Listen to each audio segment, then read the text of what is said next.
Hi, D. Kraus here. Yes, I've done the last few videos all at one sitting. I mean, when opportunity knocks. Okay, now, on several previous occasions, I've expressed my admiration of Alastair Reynolds. In several different venues, I've done so I don't need to go through all that again. Just take my word for it, he is a writing god. Now, yes, he's had his missteps, such as Blue Remembered Earth, but gods F it up on occasion. I mean, what exactly is a platypus anyway?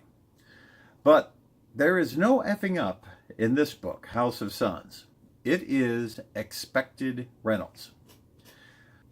Now, as expected, your first reaction is, WTF? Indeed, about 100 pages into it, you're still going, WTF? A sure sign that everything is all right. And it is, because I tell you, it's going to pretty much take about 3/4 of the book before you actually know WTF, which is fine because the ride is marvelous. Now, House of Suns is set so far in the future, it's silly trying to place a timeline. Reynolds tosses off hundreds of thousands of years in a sentence or two every other page or so, and it's just not worth your while trying to read this all chronologically. Your earthling sense of time is useless here. So just concentrate on the story itself, which is this.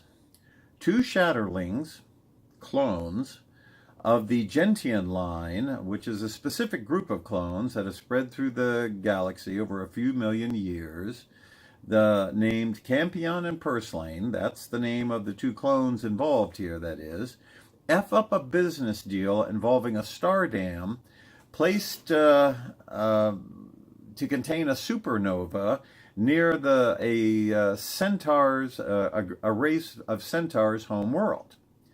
See, the Gentian line's specialty is the containment of novas, super or otherwise, so nearby civilizations can live past a theoretical endpoint dismissed as turnover.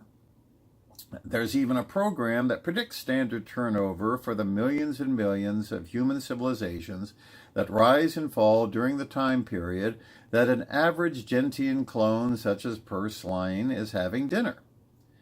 Now, that's just the background, for God's sakes. We haven't gotten to the story yet, which is this. While Purslane and Campion are fixing Campion's ship, the two of them outwit a used car dealer and acquire a better ship, as well as a passenger, a golden member of the machine people, robots, named Hesperus, who was on his way to visit the Vigilants, which is a group of highly advanced humans who live in the vacuum of space in the form of giants and possess all the knowledge of the universe. Thus far. And Hesperus, for some reason, cannot remember why he's going to go visit the Vigilants. So Campion and Purslane decide to go visit the giants, thereby triggering something that gets the rest of the Gentian line gathered at a planet for their every 200,000 year reunion, blasted apart with some horrific guns called H-weapons. That make any sense? Of course it didn't. This is the continued WTF attendant to a good Reynolds novel. And you're just going to keep reading it, aren't you? Yes, you are. Until you get to what the novel is about.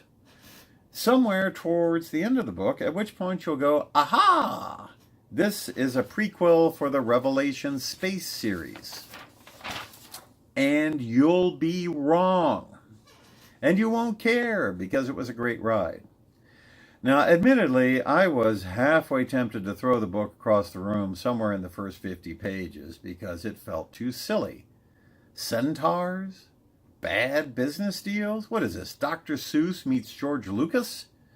But when you're dealing with millions of years in the future, what seems silly, almost cartoonish, can be nothing more than the alterations that so much time and space can invoke. So I kept reading because, come on, it's Reynolds. This is what he does. So you keep reading it too, because there is nothing more satisfying as when WTF becomes, oh, now I get it. D. Kraus here. See you next time.